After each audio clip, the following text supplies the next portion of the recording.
Hello friends,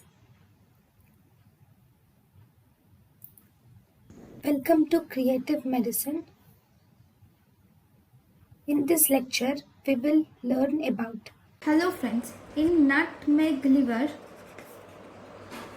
what are dark areas?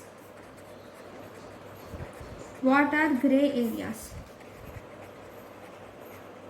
The dark areas in nutmeg liver are perivenular dead hepatocytes. They are perivenular dead hepatocytes.